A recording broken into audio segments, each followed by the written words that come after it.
The rain hammered down on Bagram Airfield like bullets against armor plating. Captain Sarah Chen stood in the ready room, her flight suit already soaked from the sprint across the tarmac. Through the water-streaked window, she could barely make out the shapes of the A-10 Thunderbolts sitting on the flight line, their peculiar twin-engine configuration making them look like angry, patient guard dogs waiting to be unleashed. "You're not seriously going up in this, are you?" Sarah turned to find Major Rick Dalton leaning against the doorframe, his arms crossed over his chest. He had that look on his face again, the one that said he thought she was in over her head. She'd seen it plenty of times in the 6 months since she'd arrived at the base. "That's exactly what I'm doing," Sarah said, checking her watch. "Convoy's pinned down 12 miles north. They need close air support, and they need it now." Dalton pushed off from the doorframe and walked closer.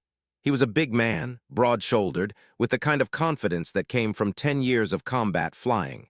Sarah had only 3 years under her belt, and she knew he never let her forget it. "Look, Chen, I'm not trying to bust your chops here, but visibility is near zero. These conditions are dangerous even for experienced pilots. Why don't you let me take this one?" Sarah felt the familiar heat rising in her chest. "Because it's my mission, sir. I was scheduled for this patrol, and those soldiers down there don't care who's flying the plane as long as someone shows up." "Those soldiers down there need someone who can actually find them in this soup," Dalton shot back. "This isn't about pride, Captain. This is about capability." Before Sarah could respond, Colonel James Bradford entered the room. He was a lean man in his 50s, with gray hair cut military short and eyes that missed nothing. He'd been commanding the squadron for 2 years, and Sarah had never quite been able to read him. "What's the holdup?" Bradford asked, looking between them. "Sir, I was just suggesting that perhaps I should take this mission," Dalton said. "Weather conditions are—" "Captain Chen is more than capable of handling weather," Bradford interrupted. He turned to Sarah. "You ready?" "Yes, sir." "Then get in the air. Those men are counting on us." Sarah nodded and headed for the door, but she caught Dalton's expression as she passed. It wasn't just skepticism anymore. It was something closer to resentment. The crew chief, a young sergeant named Torres, was waiting by her aircraft. He'd already done the pre-flight check, and the A-10 was fueled and armed. The ugly, beautiful machine sat there in the rain, its nose painted with a snarling shark's mouth that some previous pilot had added years ago. "She's ready to go, ma'am," Torres shouted over the storm. "But I gotta tell you, this weather is nasty. You sure about this?" "I'm sure," Sarah said, climbing up the ladder to the cockpit. "Thanks for prepping her." "Just bring her back in one piece," Torres said. "And yourself too, ma'am." Sarah strapped herself in, going through the startup procedures with practiced efficiency. The A-10 wasn't a glamorous aircraft. It was slow, ugly, and built around a massive 30 cannon that could shred tanks. But it was tough, tougher than any other plane in the Air Force, and it could take punishment that would down any other aircraft. That's why Sarah loved it. She'd grown up in a small town in Oregon, the daughter of immigrants who'd worked themselves to the bone to give her opportunities they'd never had. Her father had run a restaurant, working 16-hour days, while her mother cleaned houses. They'd never understood why their daughter wanted to join the military, much less become a pilot. "You could be a doctor," her mother had said. "A lawyer. Why do you want to fly planes into danger?" Sarah had never been able to fully explain it. It was something about the challenge, about proving that she could do something most people thought was impossible, about serving something larger than herself. But it had been hard, harder than she'd ever imagined. At the academy, she'd been one of only a handful of women in her class. She'd endured the comments, the suggestions that she was only there to fill a quota, the instructors who seemed to grade her more harshly than the men. She'd worked twice as hard and still felt like she had to prove herself every single day. Flight school had been more of the same. Then came the transition to the A-10, where she was often the only woman in the room. The other pilots were professional mostly, but there was always an undercurrent of doubt, always the sense that they were waiting for her to fail. Dalton was just the latest in a long line of men who seemed to think she didn't belong. Sarah pushed those thoughts aside as she taxied toward the runway. The rain was coming down so hard that the wipers could barely keep up. She could see maybe a quarter mile ahead, if that. The tower cleared her for takeoff, and Sarah advanced the throttles. They accelerated down the runway, slower than a fighter jet but with a solid, determined power. At the right speed, she pulled back on the stick, and the plane lifted into the gray, violent sky. The weather was worse than she'd expected. The clouds were thick and dark, and the turbulence knocked the plane around like a toy. Sarah kept her eyes on the instruments, trusting them more than her own senses in these conditions. The A-10 bucked and shuddered, but it kept climbing. At altitude, she leveled off and checked her navigation. The convoy was 12 miles north, pinned down in a valley by enemy fire. They'd been there for over an hour, taking casualties, unable to move forward or back. Sarah was their only hope. She flew north, descending through the clouds as she approached the target area. The visibility was terrible, sheets of rain obscuring everything. She checked her coordinates, double-checked them, then began her descent toward the valley. "Groundhog 6, this is Hog 2-1, she called over the radio. "I'm 2 minutes out from your position." Static crackled for a moment, then a voice came through, tight with stress. "Hog 2-1, Groundhog 6, we are taking heavy fire from the ridgeline to our east. Multiple casualties. We need immediate support." "Copy that, Groundhog. I'm coming in from the south. Pop smoke to mark your position." "Roger, smoke out." Sarah descended lower, her eyes straining to see through the rain. She was at 500 feet now, dangerously low in these conditions, but she had to see the target. Had to make sure she didn't hit the friendlies. There, a flash of purple smoke through the gray curtain of rain. She spotted the convoy, a collection of Humvees and trucks scattered along a dirt road. And there, on the ridgeline to the east, she saw the muzzle flashes of enemy guns. Sarah banked hard, lining up for her attack run. The A-10 wasn't fast, but it was maneuverable at low altitude. She dropped lower, so low she could see individual trees whipping past in the storm. The enemy positions were dug in along the ridge, hard to spot, but firing steadily at the convoy below. Sarah activated her targeting system, acquiring the first position. Her finger hovered over the trigger. This was what she'd trained for. This was why she was here. She squeezed the trigger, and the A-10's massive cannon roared to life. The sound was like nothing else in the world, a deep, earth-shaking brrrrrt that could be felt as much as heard. The depleted uranium rounds tore into the ridgeline, shredding the enemy position. Sarah pulled up, banking around for another pass. Ground fire was coming up at her now, small arms, maybe some light anti-aircraft weapons. She could hear rounds pinging off the A-10's armored belly. The plane shuddered but kept flying. She came around for another run, targeting a second enemy position. Again the cannon roared, and again the ridgeline erupted in smoke and fire. The radio crackled to life. "Hog 2-1, you are danger close, danger close." Sarah's heart hammered. She was too close to the friendly forces. She needed to pull back, reassess. But the enemy was still firing. The convoy was still pinned down. She made another pass, this time using her rockets. They streaked out from under her wings, impacting the enemy positions with devastating effect. The return fire began to slacken. "Groundhog 6, sitrep," Sarah called. "Hog 2-1, enemy fire has decreased significantly. We're preparing to move out. That was damn fine shooting." Sarah allowed herself a small smile. "Just doing my job, Groundhog. Stay safe down there." She began to climb, heading back toward base. The mission had been a success. The convoy was safe. She'd done what she came to do. Then the warning light flashed on her control panel. Hydraulic pressure was dropping, fast. Sarah's training kicked in immediately. She checked the gauges, ran through the emergency procedures. She'd taken damage during one of those passes, more than she'd realized. Something vital had been hit. The controls were getting sluggish. The stick felt heavy in her hands. She was losing hydraulic fluid, and without it, the plane would become increasingly difficult to control. "Bagram Tower, this is Hog 2-1. I've taken damage. Hydraulic system is failing, requesting priority landing." "Hog 2-1, Roger. You are cleared for immediate approach. Emergency crews are standing by." Sarah turned the A-10 toward base, nursing the dying aircraft through the storm. The plane was shaking now, the controls responding more slowly with each passing moment.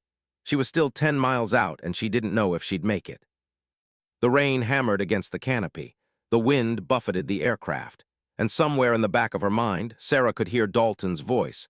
These conditions are dangerous even for experienced pilots. Maybe he'd been right. Maybe she'd been too proud, too stubborn to admit that this mission was beyond her capabilities. Maybe she was about to prove every doubter right.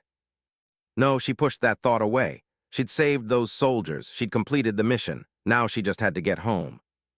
The base appeared through the rain, the runway lights barely visible in the gloom. Sarah lined up for approach, fighting the controls every second. The plane was shaking violently now, threatening to fall out of the sky. Hog 2-1, you are lined up but showing erratic altitude. Recommend you eject if you cannot maintain control. Sarah gritted her teeth. Negative, tower, I can bring her in. The runway was coming up fast, too fast. Sarah pulled back on the stick, but the response was sluggish. The A-10 dropped, caught air, dropped again. The ground rushed up at her. At the last second, she pulled the nose up. The main gear slammed into the runway with bone-jarring force. The plane bounced, came down again, and Sarah stood on the brakes. The A-10 skidded down the wet runway, hydroplaning on the standing water. Finally, mercifully, the plane slowed to a stop. Sarah sat there for a moment, her hands shaking on the controls, her heart pounding so hard she could hear it over the rain. She'd made it. She was alive. The emergency crews surrounded the plane, and Torres appeared at her cockpit, his face pale. "Ma'am, are you okay?" "I'm fine," Sarah said, unstrapping. "Just another day at the office." But as she climbed down from the aircraft, her legs nearly gave out. Torres caught her arm, steadying her.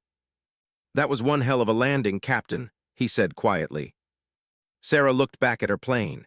The A-10 was battered, scarred, with holes punched through the fuselage and one engine leaking fluid onto the tarmac. But it had brought her home. "She's a tough bird," Sarah said. Colonel Bradford was waiting in the debriefing room, along with Dalton and several other officers. Sarah gave her report, keeping her voice steady despite her exhaustion. She described the mission, the weather conditions, the damage she'd taken. When she finished, Bradford nodded. "Good work, Captain. The convoy commander sent his thanks. You saved lives today." "Thank you, sir." Dalton spoke up. "Sir, with all due respect, Captain Chen took unnecessary risks, flying in those conditions, getting that close to the target." "She completed the mission," Bradford interrupted. "Those soldiers are alive because she had the skill and the courage to fly in conditions that would have grounded most pilots. I'd say that's exactly what we need in this squadron." Dalton's jaw tightened, but he said nothing more. Sarah felt a surge of satisfaction, but it was tempered by exhaustion. She'd proven herself today again, but she knew it wouldn't be the last time. There would always be another doubter, another test, another mission where she'd have to show that she belonged. As she left the debriefing room, Sarah passed by a bulletin board covered with photos and mission details. Her eyes caught on a map showing the area where she'd flown today. The valley, the ridgeline, the convoy route. And just beyond that, marked in red, was a notation she hadn't seen before. Known SA-13 positions. SA-13s, surface-to-air missiles, capable of taking down any aircraft, even an A-10. She'd flown right through their engagement zone. Sarah felt a chill run down her spine. She'd been lucky today. Very lucky, if those missiles had been active, if they'd acquired her as a target. She shook her head, pushing the thought away. She'd made it back. That was what mattered. But as she walked back to her quarters through the rain, Sarah couldn't shake the feeling that her luck might not hold forever. Sooner or later, something would go wrong. And when it did, would anyone believe that she'd done her best? Or would they just say that she'd never belonged in the cockpit in the first place? The rain continued to fall, washing away the day but not the questions that haunted her. Tomorrow there would be another mission, another chance to prove herself, another roll of the dice. Sarah Chen had learned long ago that being a woman in a man's world meant the game was rigged against you. But she'd also learned that if you were good enough, brave enough, and stubborn enough, you could win anyway. 3 weeks after the convoy rescue, Sarah sat in the officer's mess, picking at her breakfast and reviewing her flight schedule. The past few weeks had been routine, patrol missions, training exercises, nothing as dramatic as that storm-soaked rescue. The damaged A-10 had been repaired and was flying again, good as new. She was just finishing her coffee when Dalton walked in, accompanied by Captain Mike Stevens and Lieutenant Brad Cooper. The three of them got their food, and to Sarah's mild surprise, headed toward her table. "Mind if we join you?" Dalton asked, though his tone suggested it wasn't really a question. "Free country," Sarah said neutrally. They sat down, and for a few moments, there was only the sound of utensils on plates. Finally, Stevens broke the silence. "So, Chen, Heard you're up for a commendation for that rescue mission." Sarah shrugged. "Just doing my job." "Right," Cooper said, and there was something in his voice that made Sarah look up. "Must be nice, getting medals for what the rest of us do every day without recognition."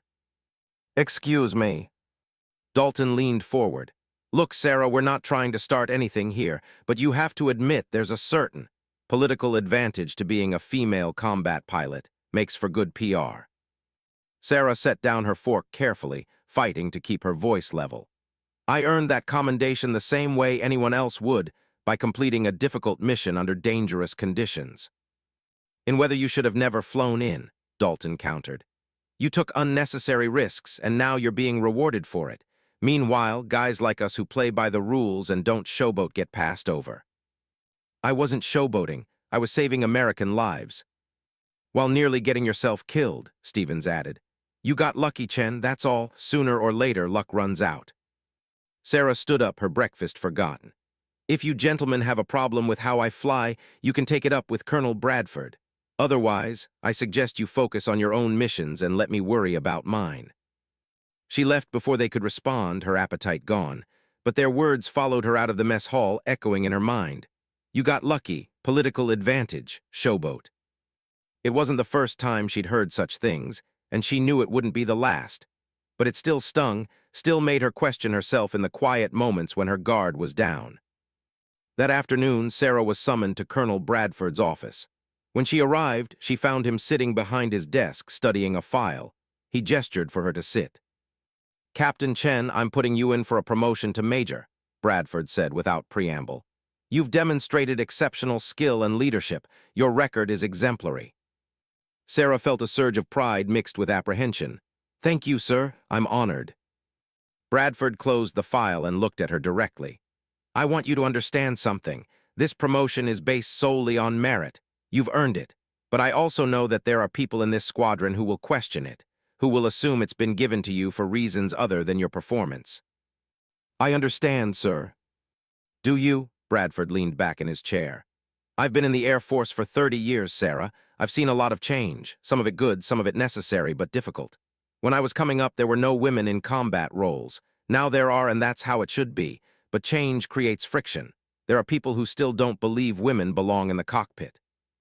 "I know, sir. I deal with it every day." "I'm sure you do, and I want you to know that I won't tolerate discrimination in my squadron. But I also need you to be aware that as you rise in rank, the scrutiny will increase.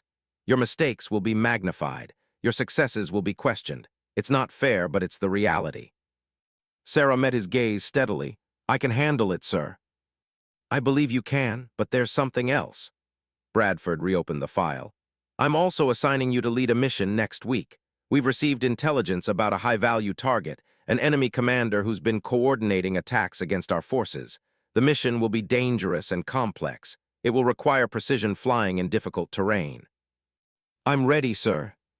"I know you are, but I need you to understand that this mission has political implications. If it succeeds, it will be a significant victory. If it fails—" He let the sentence hang. "If it fails, I'll be blamed," Sarah finished.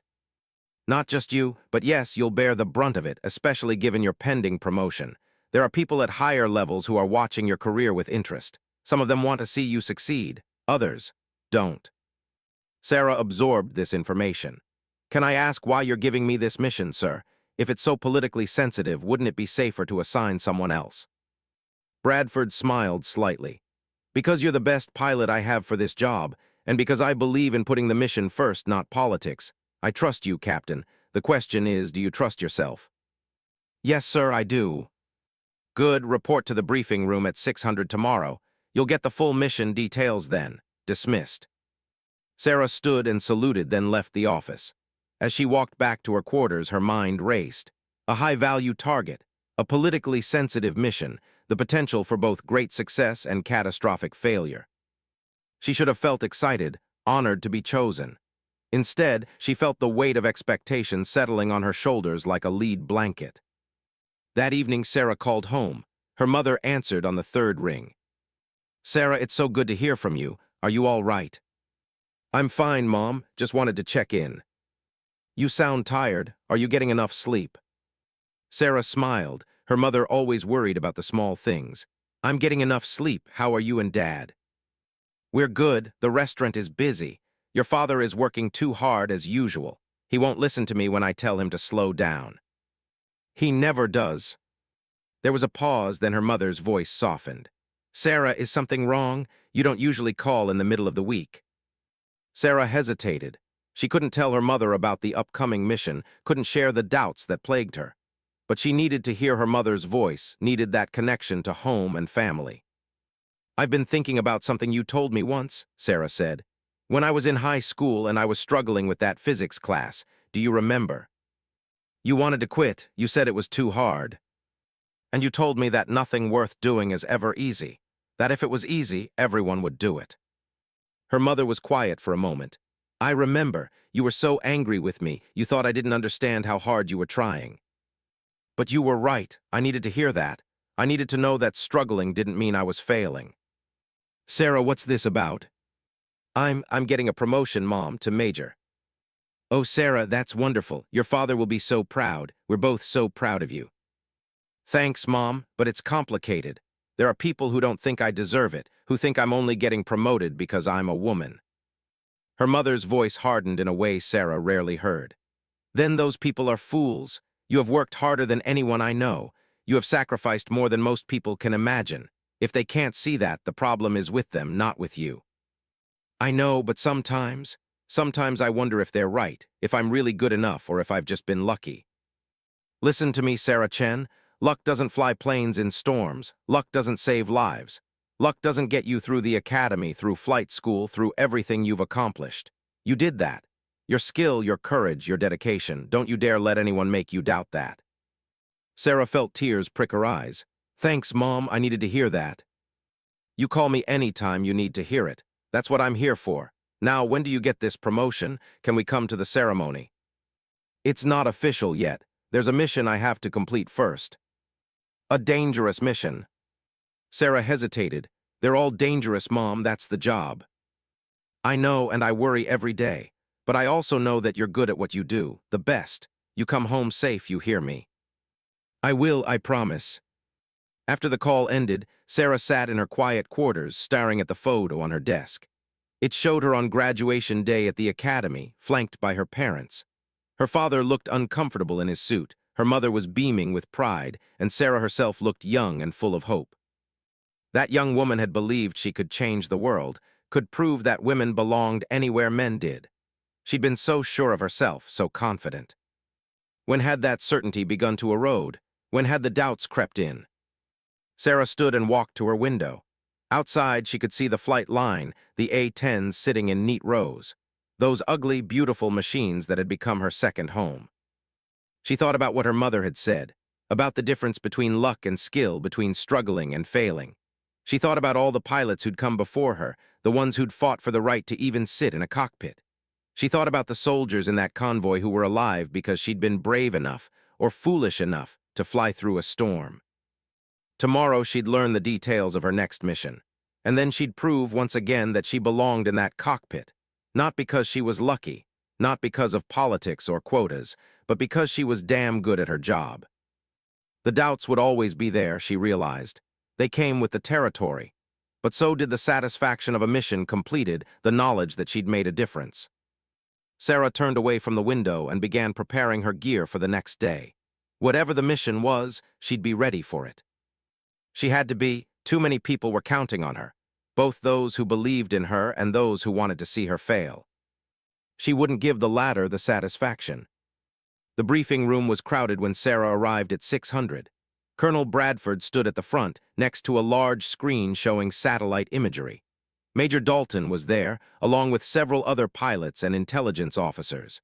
Sarah took a seat near the back, nodding to a few familiar faces. Bradford called the room to order. "All right, people, listen up. We have a time-sensitive target and a narrow window for this operation. Captain Chen will be leading the strike package." Sarah felt every eye in the room turn to her. Dalton's expression was unreadable, but she could sense the tension in his posture. Bradford continued, pulling up a map on the screen. "Intel has located Hamid al-Rashid, a high-value target responsible for coordinating multiple attacks against our forces. He's currently at a compound in this valley, approximately 40 miles northwest of here. The compound is heavily defended, with anti-aircraft weapons and a significant enemy presence. An intelligence officer stepped forward. Al-Rashid is only expected to be at this location for another 48 hours. After that, we don't know where he'll go. This is our best chance to take him out. Bradford looked at Sarah. Captain Chen, you'll be leading a two-ship formation. Your weapons load will be a mix of Mavericks and your gun. The approach will be through this mountain pass, which will give you concealment but also limits your maneuvering room. Timing will be critical. Sarah studied the map, her tactical mind already working through the approach. What about the anti-aircraft defenses? We'll have a SEAD package suppressing the SAM sites, but you'll still be vulnerable to mobile guns. The terrain will provide some masking, but once you're in the valley, you'll be exposed. Who's my wingman? Bradford hesitated for just a moment. Major Dalton. Sarah kept her expression neutral, but inside her stomach tightened. Flying with Dalton, who doubted her abilities and resented her presence, was less than ideal, but she couldn't let that show. When do we launch? Tomorrow at dawn. Weather is forecast to be clear, which gives us good visibility, but also means the enemy will see us coming. You'll need to be fast and accurate. The briefing continued for another hour, covering every detail of the mission: communication protocols, emergency procedures, rules of engagement. Sarah took notes, asked questions, and tried to ignore the way some of the other pilots looked at her. When the briefing ended, Dalton approached her. "We need to coordinate our attack pattern," he said curtly. "Agreed, let's review the maps." They spent the next 2 hours going over the mission, planning their approach and attack runs. Dalton was professional but distant, and Sarah found herself wondering if he would have her back when things got dangerous. She had to trust that he would. Their lives would depend on it. That night, Sarah lay in her bunk, unable to sleep. The mission plan ran through her head on an endless loop. She visualized the approach, the terrain, the target. She thought through contingencies, what she would do if things went wrong. And things always had a way of going wrong. Finally, just before dawn, she gave up on sleep and got up. She dressed in her flight suit, grabbed her gear, and headed to the flight line. Torres was already there, doing the pre-flight check on her A-10. "Morning, Captain," he called out. "Couldn't sleep either." "Something like that. How's she looking?" "Perfect. I've gone over every inch of her. She's ready to go." Sarah climbed up to the cockpit and sat in the familiar seat. She ran her hands over the controls, feeling the solid, reassuring reality of the aircraft around her. This was where she belonged. This was where all the doubt and questioning fell away, leaving only the mission. An hour later, as the sun began to paint the sky in shades of orange and pink, Sarah and Dalton taxied their aircraft toward the runway. The strike package, 2 A-10s, 2 F-16s for SEAD, and a tanker for refueling, was ready to go. "Hog flight, you are cleared for takeoff," the tower announced. Sarah advanced the throttles and felt the A-10 surge forward.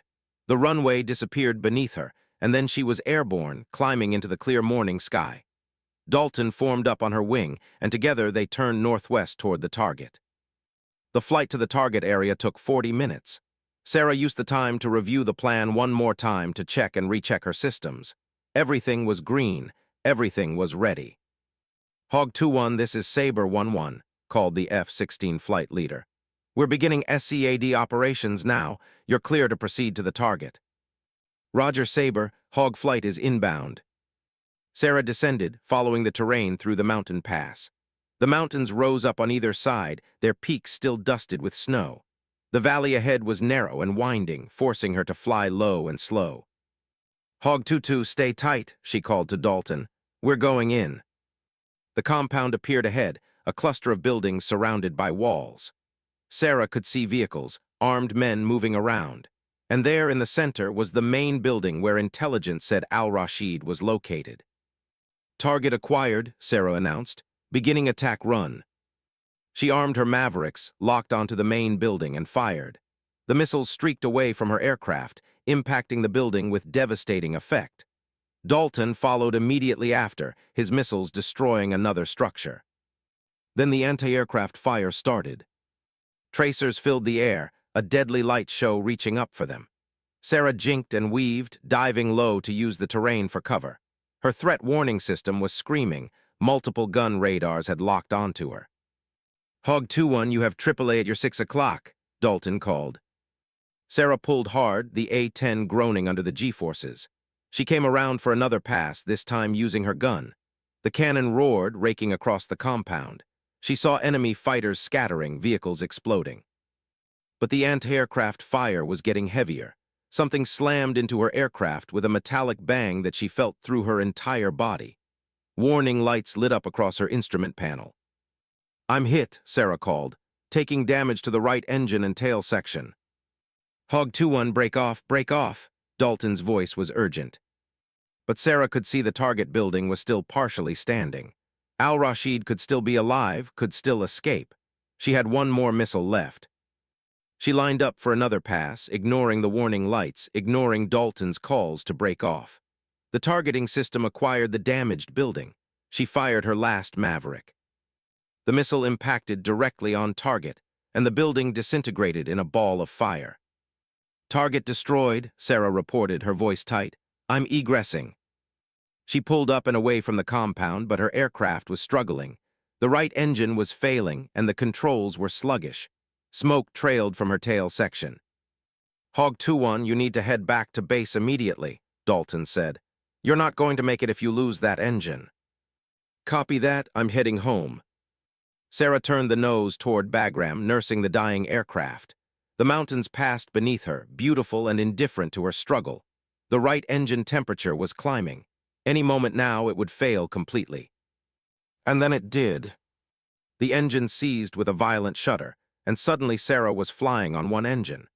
The A-10 could fly on one engine, but barely, and she was still a long way from base. "Tower, this is Hog 2-1. I've lost my right engine. Single engine emergency, requesting priority landing." "Hog 2-1, roger. You are cleared for straighten approach. Emergency crews are standing by." The base appeared in the distance, but Sarah wasn't sure she'd make it. The single engine was straining, and she was losing altitude. She dumped everything she could to reduce weight, empty missile rails, external fuel tanks. "Come on, girl," she muttered to the aircraft. "Just a little farther." The runway was 2 miles ahead, 1 mile. She was too low, sinking too fast. The A-10 was shaking, threatening to fall out of the sky. She saw the runway threshold. Almost there, almost. The last engine coughed, sputtered, and died. In the sudden silence, Sarah made her decision. She was too low to eject safely, too close to base to punch out and abandon the aircraft. She had one choice, glided in. The A-10 dropped like a stone, but Sarah kept the nose up, trading speed for distance. The ground rushed up at her, faster and faster. The runway was directly ahead, but she was going to be short. She pulled back on the stick with all her strength. The A-10's nose came up, bleeding off precious airspeed. The main gear touched down just beyond the runway threshold, bounced, and slammed down again. Sarah stood on the brakes, and the wounded aircraft skidded down the runway, smoke pouring from the tires. Finally, mercifully, it stopped. Sarah sat there, her hands shaking on the controls, her breath coming in ragged gasps. She'd made it. Somehow, impossibly, she'd made it. But as she climbed out of the cockpit and looked back at her battered aircraft, Sarah knew that her troubles were just beginning. She'd completed the mission, but she'd also violated orders by continuing to attack after taking damage. And in the coming days, that decision would be scrutinized, questioned, and used against her by those who wanted to see her fail. The war in the cockpit was over. The war on the ground was just beginning. The debriefing lasted 3 hours. Sarah sat at a conference table, facing Colonel Bradford, Major Dalton, and 2 officers from wing headquarters she'd never met before. One was a colonel named Hartman, the other a lieutenant colonel named Price. Both had faces that gave away nothing. Sarah had already given her account of the mission twice. Now they were going through it again, question by question, moment by moment. "Captain Chen," Colonel Hartman said, his voice flat and official, "let's go back to the moment when you took damage. Major Dalton called for you to break off the attack. Why did you disobey that order?" "Major Dalton is not in my chain of command, sir," Sarah replied carefully. "He made a suggestion, which I took under advisement. I assessed the tactical situation and determined that I could complete the mission. Even though your aircraft was damaged and you were taking heavy fire. The damage was manageable at that point, sir. The target was still viable and I had ordnance remaining. Breaking off would have meant mission failure. Hartman leaned forward. Or it would have meant mission delay. Another aircraft could have been sent to finish the job. With respect, sir, intelligence indicated that Al-Rashid would be at that location for a very limited time. Waiting could have meant losing the target entirely. It could also have meant not losing a valuable aircraft and pilot, Lieutenant Colonel Price added. An A-10 costs $30 million, Captain. How do you justify risking that asset for a target that might not even have been in the building? Sarah kept her voice level. I make decisions based on the mission, sir, not the cost of equipment, and intelligence confirmed Al-Rashid was in that compound. I stand by my decision. Bradford spoke up for the first time in 30 minutes. The mission was a success. Al-Rashid is dead, confirmed by multiple intelligence sources. Captain Chen accomplished her objective and returned the aircraft safely to base. Safely is a generous term, Hartman said, glancing at a report in front of him. The aircraft sustained severe damage. According to the maintenance report, it will be out of commission for at least 3 weeks. That's 3 weeks where we're down 1 combat aircraft in an active theater. Sir, with respect, A-10s are designed to take damage, Sarah said. That's the whole point of the aircraft. I brought it home because that's what it's built to do. Dalton finally spoke. Captain Chen, I was on that mission. I saw how heavy the anti-aircraft fire was. When you took that hit, the right call was to egress immediately. You got lucky that the damage wasn't worse. Next time you might not be so lucky. There it was again, lucky. Sarah felt her jaw tighten, but she forced herself to stay calm. I made a tactical decision based on my assessment of the situation, Major. The mission required taking calculated risks. I calculated those risks and accepted them. That's the problem, Hartman said. This isn't the first time you've taken what some might consider excessive risks. 3 weeks ago, you flew in weather conditions that had grounded other aircraft. Today, you continued an attack despite damage and direct recommendations from your wingman to break off. There's a pattern here, Captain. Sarah felt her stomach drop. This wasn't just about the mission. This was bigger than that. Sir, are you suggesting? I'm suggesting that we need to evaluate whether your judgment in high-stress situations is sound, Hartman interrupted. No one questions your flying skills, Captain, but being a good pilot isn't just about stick-and-rudder work. It's about knowing when to press an attack and when to pull back. It's about valuing the bigger picture over personal glory. Personal glory? Sarah's voice rose slightly despite her best efforts. Sir, I don't fly these missions for glory. I fly them because it's my job and because people's lives depend on it. Everything I did was for the mission. Perhaps, Price said, or perhaps you're trying too hard to prove something, to show that you can do everything the men can do, take every risk they can take. The implication hung in the air like a bad smell. Sarah looked at Bradford, hopping for support, but his face was unreadable. I think we've covered everything, Hartman said, closing his folder.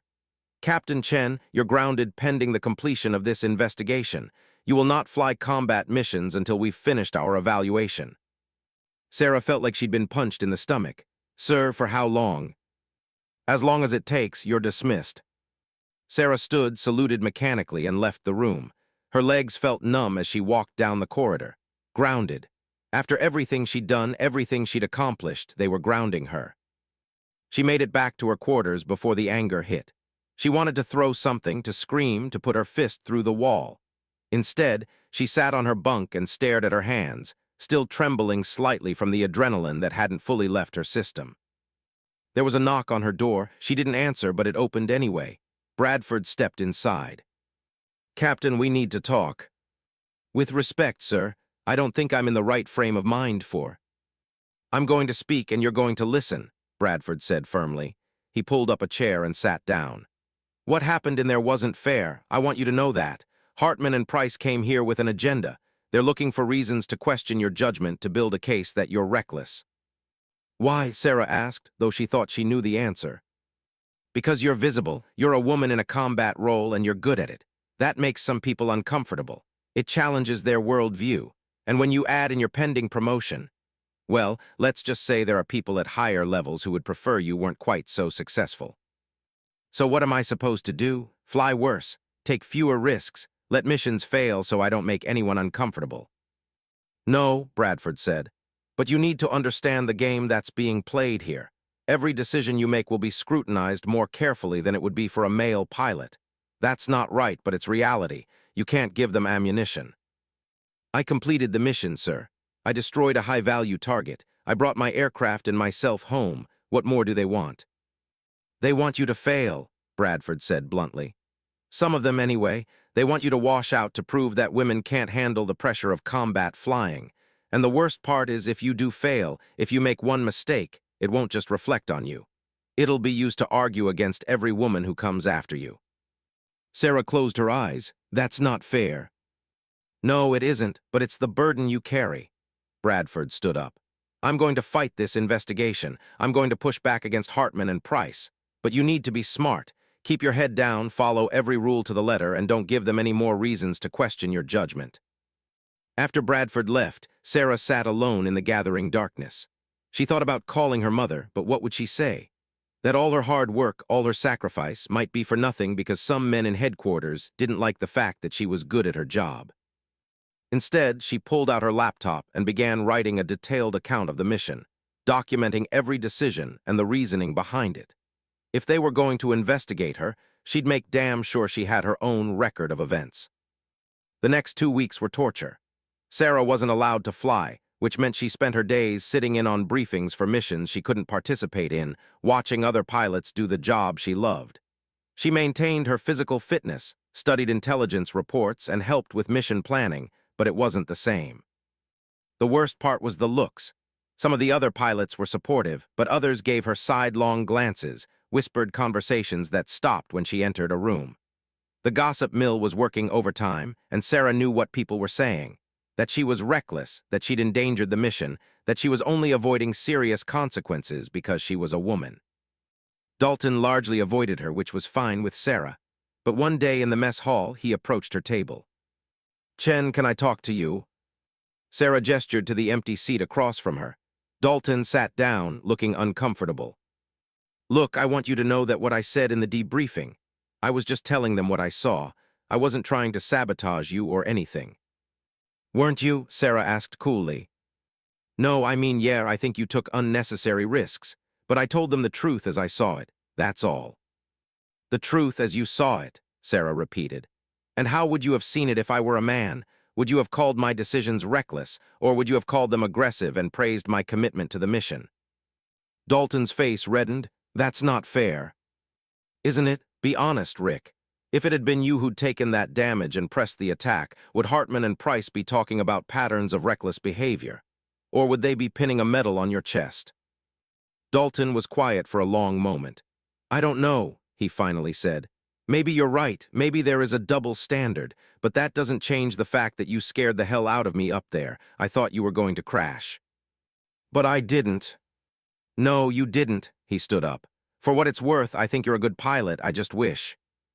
You wish I were a man, so you didn't have to question whether I got here on merit." "I wish things were simpler," Dalton said quietly. "I wish we could just focus on flying and not on all this other stuff." After he left, Sarah sat alone, pushing her food around her plate without eating. She wished things were simpler too. She wished she could just be a pilot, not a female pilot.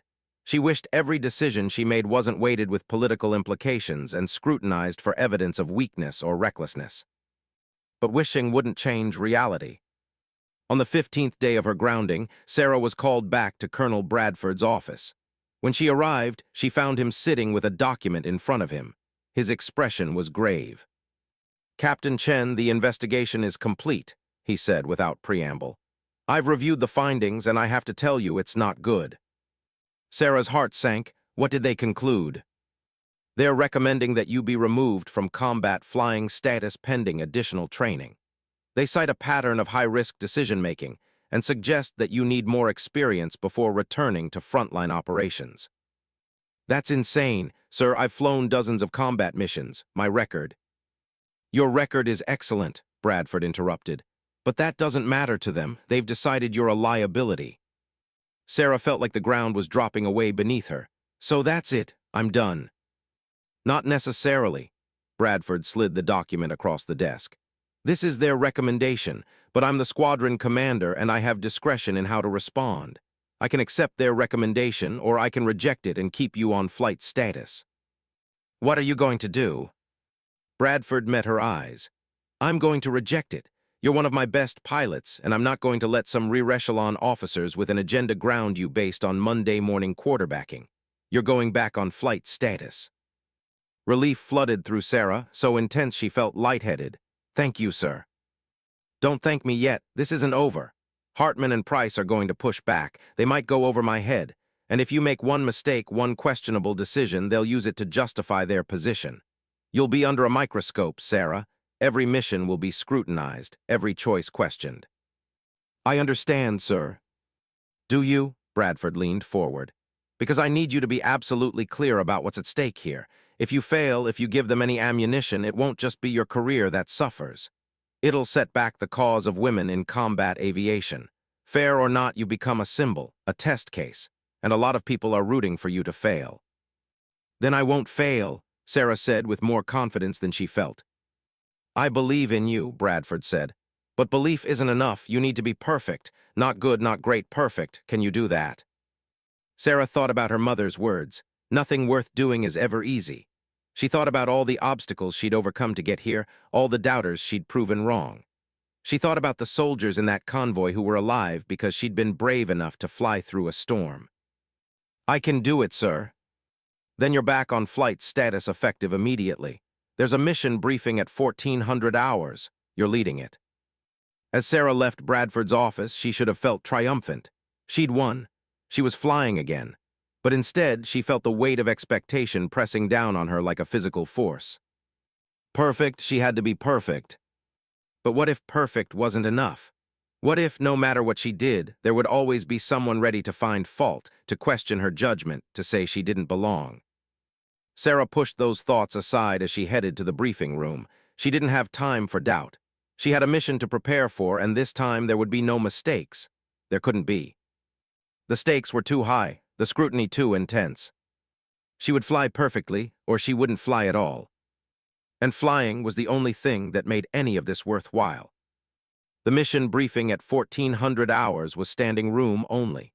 Word had spread that Sarah was back on flight status, and it seemed like half the squadron wanted to see how she'd handle her first mission after the investigation. Sarah stood at the front of the room, trying to ignore the weight of all those eyes on her. She focused on the map displayed on the screen behind her and began the briefing. Good afternoon. Today's mission is a standard patrol of Sector 7, with emphasis on providing close air support for ground forces in the area. Intel suggests minimal enemy activity, but we'll be prepared for anything. She went through the details methodically: the route, communication protocols, weapons loadout, emergency procedures. Everything by the book, exactly as it should be. When she finished, Bradford stood up. Any questions? The room was silent. Sarah waited, expecting someone to challenge her plan, to question her decisions, but no one spoke. All right then, Captain Chen, Lieutenant Morrison, your wheels up in 1 hour, dismissed. Lieutenant Jake Morrison was Sarah's wingman for this mission, a solid pilot, though relatively inexperienced with only 6 months in theater. As they walked to the flight line together, he seemed nervous. Captain, I just want to say it's an honor flying with you, he said. That storm rescue mission, that was incredible. Thanks, Jake, but today's just a routine patrol. Stay sharp, follow my lead, and we'll both be back in time for dinner. Yes, ma'am. The pre-flight check was normal. Tours had the A-10 in perfect condition, as always. Sarah climbed into the cockpit, strapped in, and went through her startup procedures. Everything was green. As she taxied toward the runway, Sarah felt the familiar calm settling over her. Up here in the cockpit, the politics and scrutiny fell away. Up here, it was just her and the machine and the mission. This was where she belonged. The takeoff was smooth, and soon Sarah and Morrison were airborne, heading toward their patrol sector. The weather was clear, visibility unlimited, perfect flying conditions.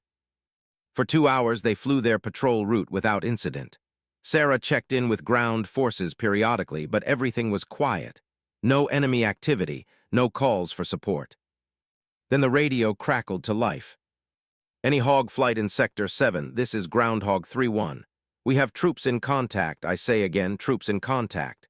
We need immediate air support. Sarah's training kicked in instantly.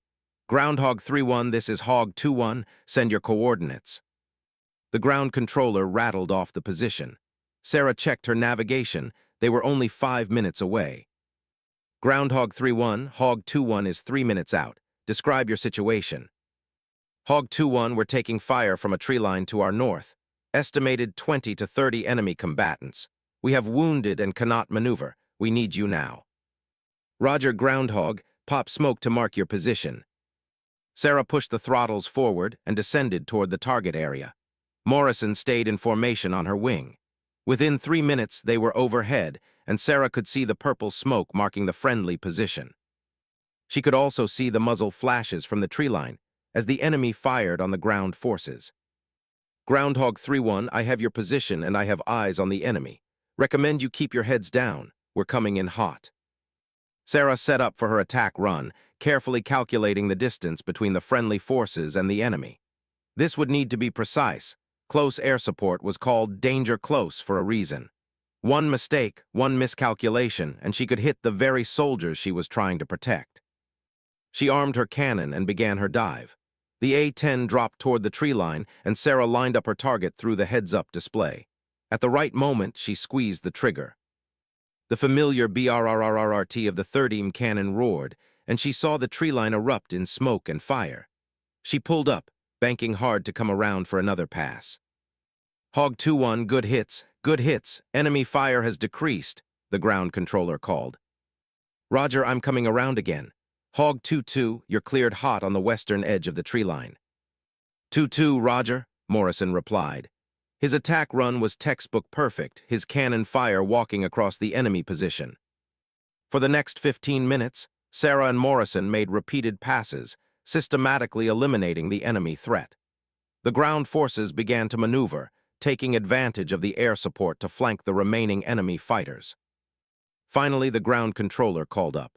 Hog 2-1, enemy fire has ceased. We're securing the area now. That was outstanding work. You saved lives today. Just doing our job, Groundhog. Glad we could help. Hog flight is returning to base.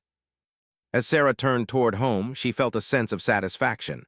The mission had been executed perfectly, by the book with precision and discipline. No unnecessary risks, no questionable decisions, just solid professional flying. Back at base, the debriefing was straightforward. Bradford reviewed the mission and nodded approvingly. Good work, Captain.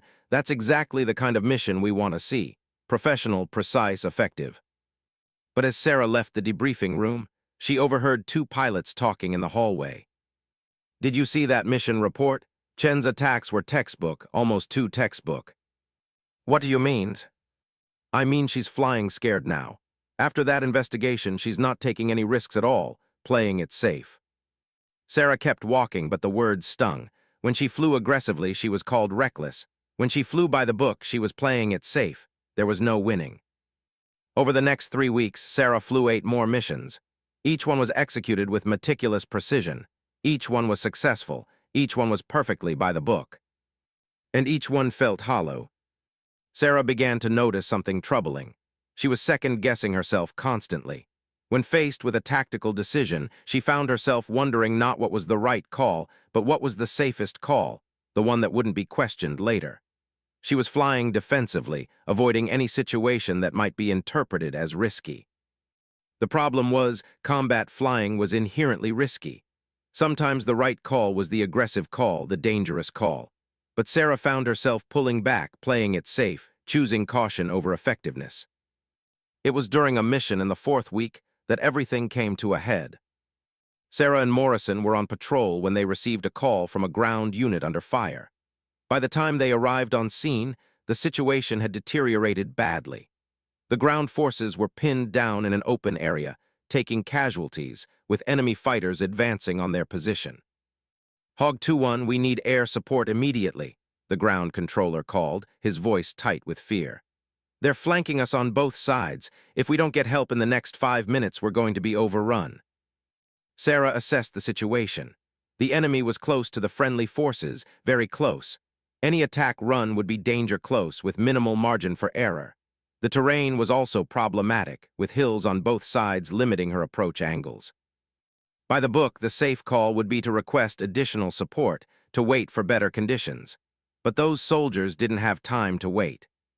Sarah remembered Bradford's words, "You need to be perfect."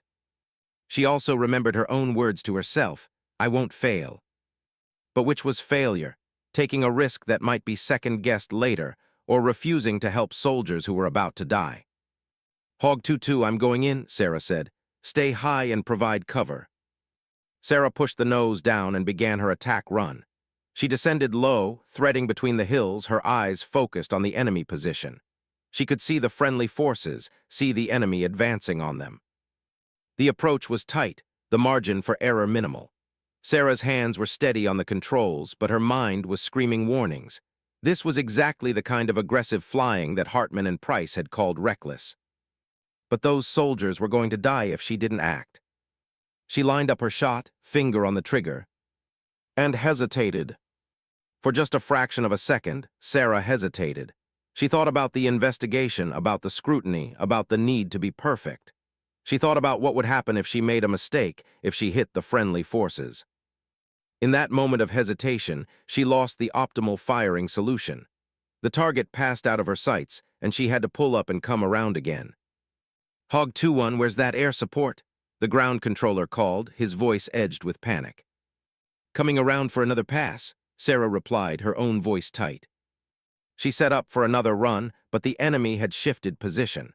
They were even closer to the friendly forces now, making the shot even more dangerous. Sarah began her dive again. This time she wouldn't hesitate.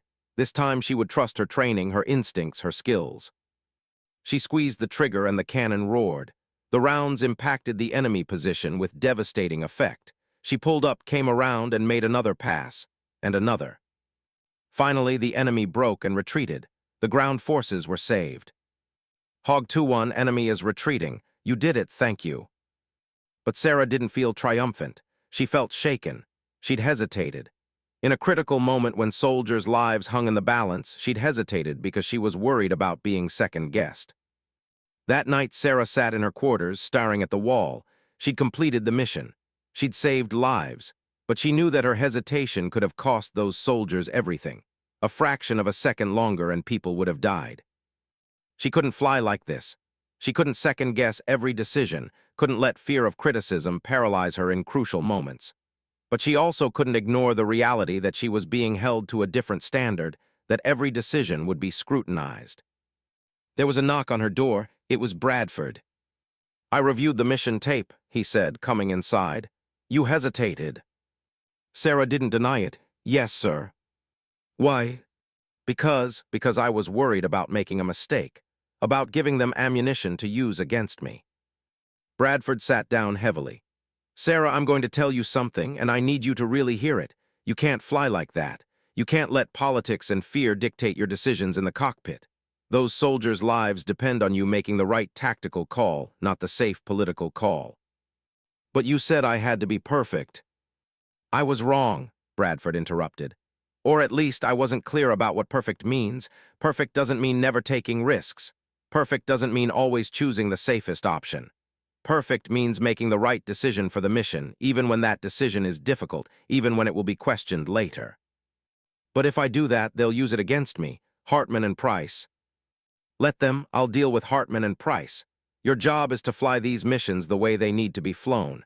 Your job is to trust your training and your instincts. Even if it costs me my career." Bradford looked at her seriously. "Even then, because the alternative, flying scared, hesitating when soldiers need you, that's worse.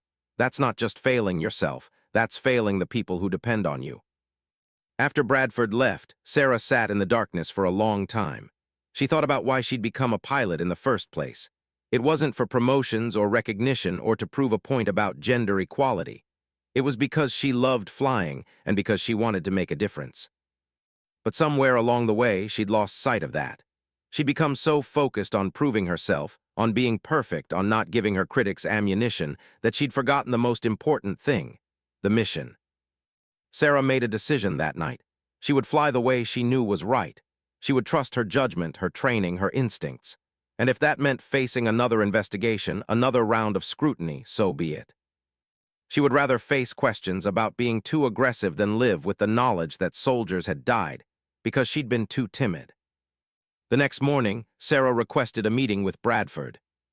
Sir, I need to talk to you about something. I've been thinking about what you said, and I realize I've been approaching this all wrong. I've been flying defensively, trying to avoid criticism. But that's not what those soldiers on the ground need. They need a pilot who will do whatever it takes to bring them home safely. Bradford nodded. I'm glad to hear you say that. But I want you to know that I'm done worrying about the politics. I'm done second-guessing every decision. I'm going to fly these missions the way they need to be flown, and if Hartman and Price don't like it, they can ground me permanently. At least I'll be able to look at myself in the mirror. That's the attitude I want to see, Bradford said. But Sarah, I need you to understand something. You're not doing this alone. I've got your back, so do a lot of other people in this squadron. Don't let a few vocal critics make you think everyone's against you. Sarah felt a weight lift from her shoulders. Thank you, sir. Now get out there and show them how it's done. The mission that afternoon was routine, another patrol, another potential close air support call. But Sarah flew differently. She was alert but not tense, ready but not anxious. She trusted herself again. When the call came, troops in contact, enemy advancing, Sarah didn't hesitate. She assessed the situation, made her decision, and executed her attack with precision and confidence. The mission was successful, the soldiers were saved, and Sarah felt like herself again for the first time in weeks. But as she climbed out of her A-10 after landing, Sarah knew this wasn't over. Hartman and Price were still out there, still looking for reasons to question her. The double standard still existed. The scrutiny would continue. But she was ready for it now. She knew who she was and why she flew, and that was enough. 2 months after Sarah regained her confidence, the squadron received a high-priority tasking. A special forces team was trapped deep in enemy territory after their mission had been compromised. They needed immediate extraction, but enemy forces had them surrounded and were closing in fast. The rescue mission was given to Sarah. It would require flying into heavily defended territory at night, providing cover while a helicopter extracted the team, and fighting off enemy forces that would be trying to shoot down both the helicopter and her A-10. It was exactly the kind of dangerous, complicated mission that could go horribly wrong. Bradford called Sarah into his office the evening before the mission. I want you to know that I specifically requested you for this. The Special Forces commander asked for our best pilot, and I told him that was you. Thank you, sir. Don't thank me yet. This one's going to be tough. The enemy knows those SF guys are there, and they're bringing everything they've got to kill or capture them. You're going to be flying through a hornet's nest. I understand, sir. Bradford studied her for a moment. How are you feeling about it? Honestly, scared but ready. Good, fear keeps you sharp. Overconfidence gets you killed. He pulled out a folder. There's something else you should know. Hartman and Price got wind of this mission. They tried to have you removed from it, argued that you were too high profile, that if something went wrong, it would be a public relations disaster. Sarah felt anger flare in her chest. What did you tell them? I told them that this was my squadron and my decision, and that if they wanted to override me, they could take it up with the general. They backed down, but they're watching. If this mission succeeds, it'll silence a lot of your critics. If it fails. I know, sir, it won't fail. That night, Sarah didn't sleep. She spent hours reviewing the mission plan, studying the terrain, memorizing every detail. The Special Forces team was pinned down in a valley surrounded by mountains, with enemy forces approaching from 3 directions. The extraction helicopter would have a narrow window, maybe 5 minutes, to get in, pick up the team, and get out. Sarah's job was to keep the enemy off them during that window. At 200 hours, Sarah suited up and headed to the flight line. Her A-10 was loaded for bear, full ammunition for the cannon, rockets, and flares to decoy heat-seeking missiles. Tors had checked and rechecked everything. She's ready, Captain, he said. But be careful out there. I want to see both of you come back. We will. The flight to the target area took 45 minutes. Sarah flew low, using the terrain to mask her approach. The night was dark, no moon, scattered clouds, which was good for concealment but made navigation more difficult. Razor 2-1, this is Hog 2-1, Sarah called to the helicopter. I'm 5 minutes from the target area. What's your status? Hog 2-1, Razor 2-1 is 3 minutes behind you. The package is ready for pickup, but they're reporting enemy closing in fast. Roger, I'll make sure the area is clear for your approach. Sarah descended lower, her night vision equipment turning the darkness into a green-tinted landscape. She could see the valley ahead, and as she got closer, she spotted the Special Forces team's position, a small cluster of figures in a defensive perimeter. She could also see the enemy, dozens of them moving through the darkness toward the trapped team. Viper 1-6, this is Hog 2-1, Sarah called to the Special Forces team leader. I have your position and I have eyes on enemy forces approaching from multiple directions. I'm going to clear a path for the helo. When it arrives, you need to move fast. Roger, Hog, we're ready, and ma'am, thanks for coming to get us. Sarah armed her weapons and began her first attack run. She came in low and fast, her cannon roaring as she raked the enemy positions. Explosions blossomed in her night vision as her rockets found their targets. The enemy scattered, but they didn't break. Instead, they began firing back, first with small arms, then with heavier weapons. Tracers arced up toward her through the darkness. Hog 2-1, be advised, enemy has mobile anti-aircraft guns in the area, Viper 1-6 called. Sarah jinked hard as a stream of tracers passed close to her aircraft. The enemy was better equipped than intelligence had suggested. This was going to be more difficult than she'd thought. She came around for another pass, this time targeting the anti-aircraft positions. The cannon roared again, and she saw one of the guns explode.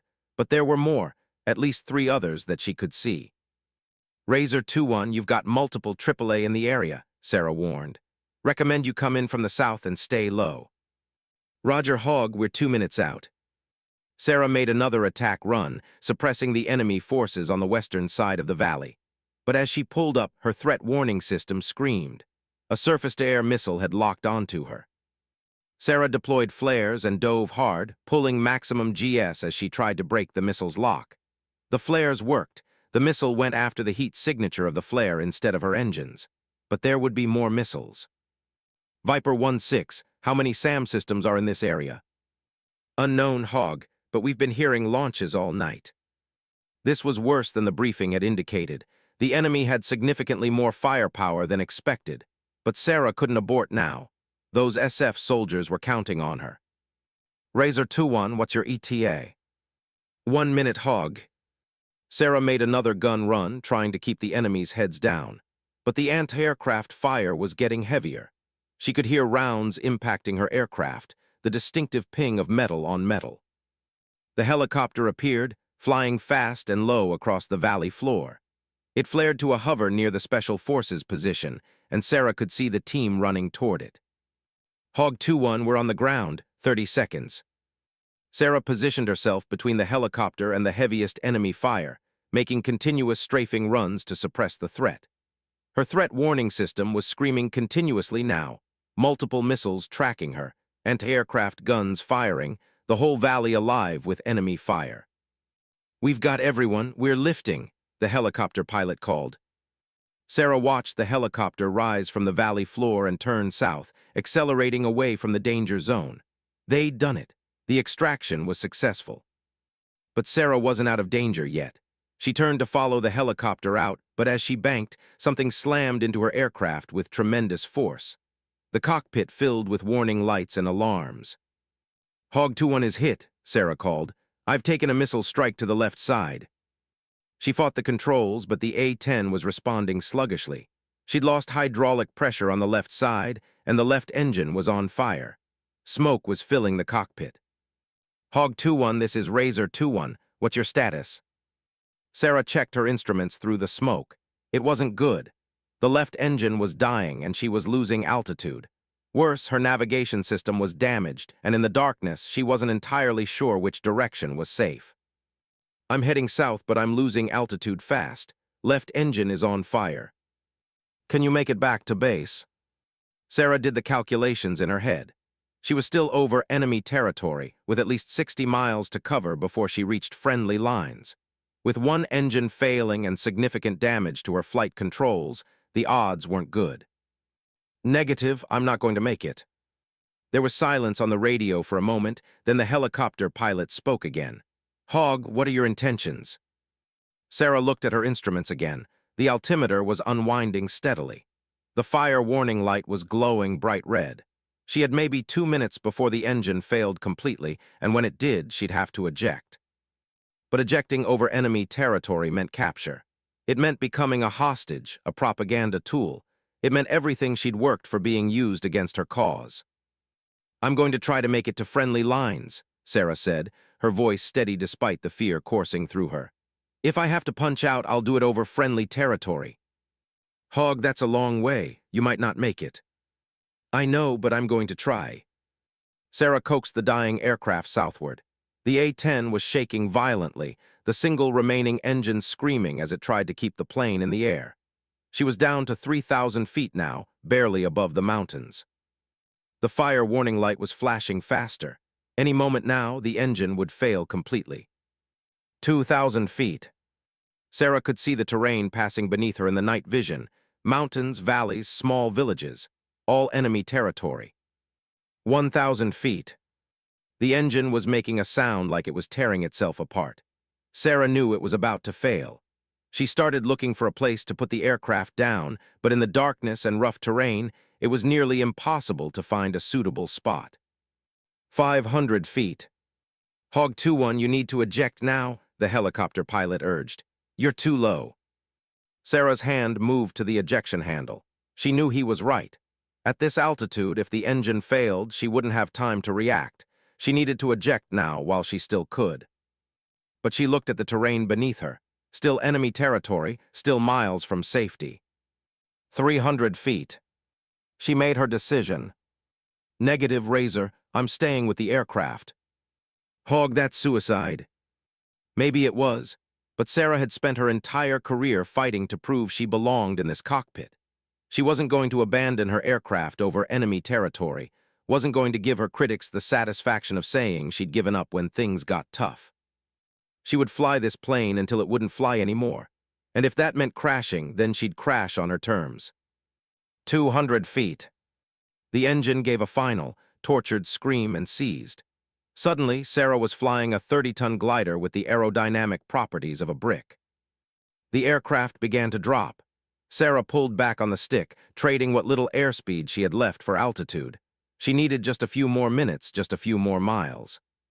100 feet. Through the smoke and darkness, Sarah saw something that made her heart leap, a faint line of lights in the distance. A road. And not just any road, she recognized it from the mission briefing. It was Highway 1, the main route through this region, and it marked the edge of friendly territory. She was almost there. 50 feet. The A-10 was barely flying now, mushing through the air on the edge of a stall. Sarah could see the highway ahead, maybe a mile away, so close. 20 feet. "Come on, girl," Sarah whispered to the aircraft. "Just a little farther." 10 feet. The aircraft dropped below the level of the surrounding terrain. Sarah was flying through a valley now, the mountains rising on either side. One wrong move and she'd hit the ground. 5 feet. And then, impossibly, she was over the highway. She'd made it to friendly territory. But she was out of altitude and out of options. The A-10 was going down. Sarah spotted a relatively flat area just south of the highway, a field, maybe, or a dried riverbed. It was her only chance. She aimed for it, pulled the nose up slightly to bleed off what little speed remained, and braced for impact. The A-10 hit the ground hard. The landing gear had been torn off during the missile strike, so the aircraft belly landed, scraping across the rough terrain in a shower of sparks and flying debris. Sarah was thrown against her harness, the world becoming a violent blur of noise and motion. The aircraft slid for what felt like forever, tearing itself apart as it went. Finally, mercifully, it came to a stop. For a moment, Sarah just sat there, stunned. Then she realized the cockpit was filling with smoke from the burning engine. She needed to get out. She punched the canopy release and fresh air rushed in. Sarah unstrapped and climbed out onto the wing, then jumped down to the ground. Her legs nearly gave out, but she forced herself to stay upright. The A-10 lay broken behind her, its nose crumpled, one wing torn nearly off, the entire aircraft scarred and battered. But it had brought her home. Despite everything, despite the damage and the failing engines and the impossible odds, it had brought her across that last mile to safety. Sarah heard vehicles approaching, American vehicles, she realized with relief. The helicopter must have called ahead. She looked back at her destroyed aircraft one last time. "Thank you," she whispered. Then everything went dark. Sarah woke up in a hospital bed at Bagram with no memory of how she'd gotten there. Her body ached, and she had a splitting headache, but according to the doctors, she was lucky. A concussion, some bruised ribs, minor cuts and scrapes, nothing that wouldn't heal. What wouldn't heal so easily was the A-10. The maintenance officer who came to debrief her explained that the aircraft was a total loss. The damage was too extensive. After 20 years of service, that particular plane had flown its last mission. "She saved my life," Sarah told him. "Brought me home when she had no business still flying." "That's what they're designed to do, ma'am. Take a beating and keep going, just like their pilots." Colonel Bradford visited that afternoon. He pulled up a chair next to her bed and studied her for a long moment. "You know you're in trouble, right?" he finally said. Sarah's heart sank. "Sir." "You deliberately disregarded a direct order to eject. You risked your life unnecessarily trying to save an aircraft that was already lost. By the book, I should be writing you up for reckless endangerment." "Yes, sir, I understand." Bradford's stern expression cracked into a slight smile. "Fortunately for you, the book also says that successful completion of the mission supersedes all other considerations. The Special Forces team you saved has been debriefed. Turns out they had intelligence that's going to save a lot of American lives. And the helicopter pilot told me that if you hadn't been there, if you hadn't kept the enemy off them during that extraction, he and his crew would be dead right now." "I was just doing my job, sir." "No, Sarah, you went above and beyond, way beyond, and there are a lot of people who are grateful for that." He pulled out a folder. "Including General Morrison, the theater commander. He's recommending you for the Distinguished Flying Cross, and your promotion to major is being fast-tracked. It'll be effective next month." Sarah couldn't find words. After everything, the investigation, the scrutiny, the constant questioning of her abilities, she was being recognized, promoted, honored. "There's more," Bradford continued. "The story of your mission has gotten out. The press is calling it the impossible rescue. There are reporters who want to interview you. The Pentagon is talking about using your story for recruitment. You're about to become very famous, Captain." "I don't want to be famous, sir. I just want to fly." "I know, but sometimes we don't get to choose. The good news is, all those people who questioned whether you belonged in the cockpit, Hartman, Price, and the rest, they're awfully quiet now. It's hard to argue with success, especially success this dramatic." After Bradford left, Sarah lay in the hospital bed, processing everything. She should have felt triumphant. She'd proven herself beyond any doubt. She'd silenced her critics. She'd earned the recognition she deserved. But all she could think about was that moment when the engine failed, when she'd been flying a few feet off the ground, not knowing if she'd make it another 100 yards. That moment when it all could have ended. She'd been lucky, very lucky, and luck always ran out eventually. 3 days later, Sarah was released from the hospital. She reported to Bradford's office, expecting another routine debriefing. Instead, she found a room full of people, pilots from her squadron, ground crew, even some of the staff officers from headquarters. And at the front of the room stood Colonel Hartman. Sarah's stomach tightened. What was he doing here? Bradford called the room to attention, then gestured for everyone to be seated. "Captain Chen, please come forward." Sarah walked to the front of the room, her mind racing. Was this another investigation? Had they found some fault with how she'd handled the mission? Hartman stepped forward, and for the first time since Sarah had met him, he looked uncomfortable. "Captain Chen," he began, "I owe you an apology. I questioned your judgment, your decision-making, your place in this squadron. I let my own biases color my assessment of your abilities, and I was wrong." Sarah stood silent, unsure how to respond. Hartman continued, "What you did on that rescue mission, flying through heavy fire, taking a missile strike, bringing that aircraft across enemy territory on one engine and pure determination. That was some of the finest flying I've ever seen in 30 years in the Air Force. You saved American lives, completed an impossible mission, and showed courage that few pilots could match." He extended his hand. "I was wrong about you, and I'm sorry. You're not just a capable pilot, you're an exceptional one, and I'm proud to have officers like you serving in our Air Force." Sarah shook his hand, still processing what she was hearing. "Thank you, sir." Bradford stepped forward. "Captain Chen, on behalf of the United States Air Force, I'm honored to inform you that you've been awarded the Distinguished Flying Cross for extraordinary achievement during aerial flight. Additionally, effective immediately, You are promoted to the rank of major." The room erupted in applause. Torres was clapping loudly in the back. Even Major Dalton, now her peer in rank, was applauding, a genuine smile on his face. After the ceremony, as people came forward to congratulate her, Sarah felt a strange mix of emotions. Pride, yes. Vindication, certainly. But also something else, a sense of the weight of expectation growing even heavier. Later that evening, she was back in her quarters when there was a knock on the door. It was Dalton. "Congratulations, Major," he said. "You've earned it." "Thank you." Dalton shifted uncomfortably.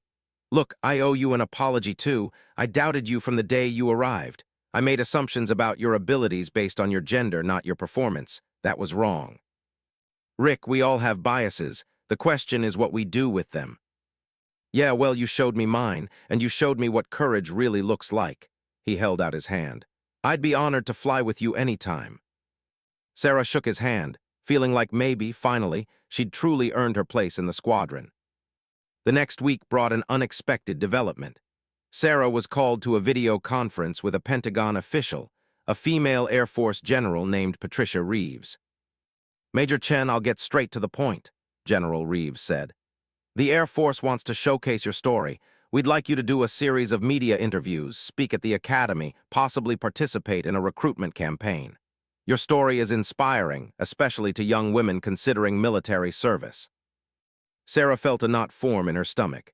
"General, with respect, I'm not interested in being a poster child. I'm a pilot. I want to fly missions, not give speeches." "I understand that. But right now, you're one of the most visible examples of what women can achieve in combat aviation. Whether you like it or not, you're a role model. You can inspire the next generation of female pilots.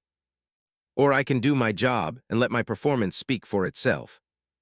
General Reeves sighed. "Major, I'm not ordering you to do this, but I'm asking you to consider it. I was one of the first female pilots in the Air Force. I faced the same doubts, the same scrutiny, the same people who said women didn't belong in the cockpit. And you know what I wish I'd had back then? I wish I'd had someone like you, someone who'd proven beyond any doubt that gender doesn't matter, only skill and courage do." Sarah thought about her mother's words, about the young woman at the academy who'd looked up to her, about all the women who would come after her. Maybe General Reeves had a point. "I'll think about it, ma'am. That's all I ask, but Major, don't take too long. The media moves fast and your story is news now. In a month, they'll have moved on to something else." After the call ended, Sarah walked out to the flight line. Her old A-10 was gone, of course, hauled away for salvage. But there were others, sitting on the tarmac, ready for their next mission. She thought about everything she'd been through, the doubts, the discrimination, the investigation, the near-death experience. She thought about the soldiers she'd saved, the missions she'd flown, the times she'd proven that she belonged in that cockpit. And she thought about the young women out there who might be looking at the Air Force, wondering if they had what it took, wondering if they'd be accepted, wondering if the struggle was worth it. Sarah made her decision. Over the next 3 months, Sarah did something she'd never expected to do. She became a public figure. She gave interviews to major news networks. She spoke at the Air Force Academy, where she looked out at a room full of cadets, including a significant number of young women, and told them about her journey. "I won't lie to you," she told them. "It's hard. You'll face doubts from others and from yourself. You'll be held to a higher standard. You'll have to work twice as hard to get half the credit. But here's what I've learned. If you're good enough, if you're brave enough, if you're stubborn enough, you can make it. And every obstacle you overcome makes it easier for the women who come after you." After the speech, a young female cadet approached her. "Major Chen, I've wanted to be a pilot my whole life, but people keep telling me I'm not cut out for it. How did you deal with that?" Sarah looked at this young woman, probably 19 years old, with fire in her eyes and doubt on her face, and saw herself a decade earlier. "I dealt with it by proving them wrong," Sarah said. "Not with words, but with actions. Every time someone doubted me, I let my performance answer. And you know what? Eventually, the doubters either came around or became irrelevant. The only opinion that really matters is your own. Do you think you can do it?" "Yes, ma'am, I know I can." "Then you will. And when you do, when you're sitting in that cockpit flying missions that matter, remember this moment. Remember that someone believed in you. And when you meet the next young woman who's facing the same doubts, you pay it forward. That's how we change things, one pilot at a time, one mission at a time, one mind changed at a time." 6 months after the rescue mission, Sarah was back on full flight status, leading missions regularly. The fame had faded, news cycles moved on as they always did, and she was back to being just another pilot in the squadron. Except she wasn't, not really. The younger pilots looked up to her now. The doubters had either left or changed their tune, and slowly, gradually, the squadron was changing. More female pilots were being assigned. The culture was shifting. It wasn't perfect. There were still challenges, still moments of frustration and discrimination, but it was better, it was progress. One afternoon, Sarah was in the ready room when a new pilot reported for duty, Lieutenant Amanda Torres, daughter of Sarah's longtime crew chief. She was fresh from flight school, eager and nervous. "Major Chen, it's an honor to meet you," Amanda said. "My dad told me to find you as soon as I got here."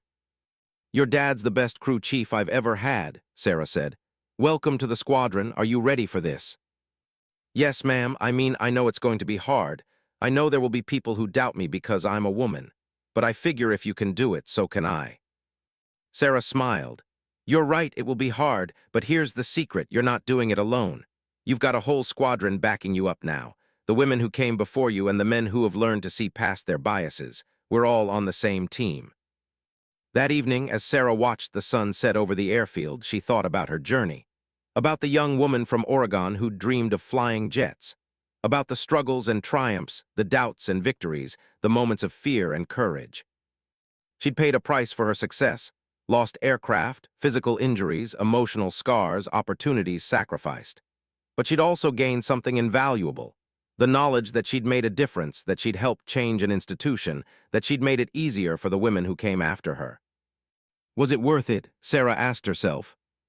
She thought about the soldiers in that convoy who were alive because she'd flown through a storm. She thought about the special forces team she'd saved and the intelligence they'd recovered that had prevented future attacks. She thought about the young female cadets she'd spoken to and the fire in their eyes when they'd realized their dreams were possible. Yes, she decided, it was worth it. Sarah's phone rang. It was the duty officer calling about a mission briefing in an hour.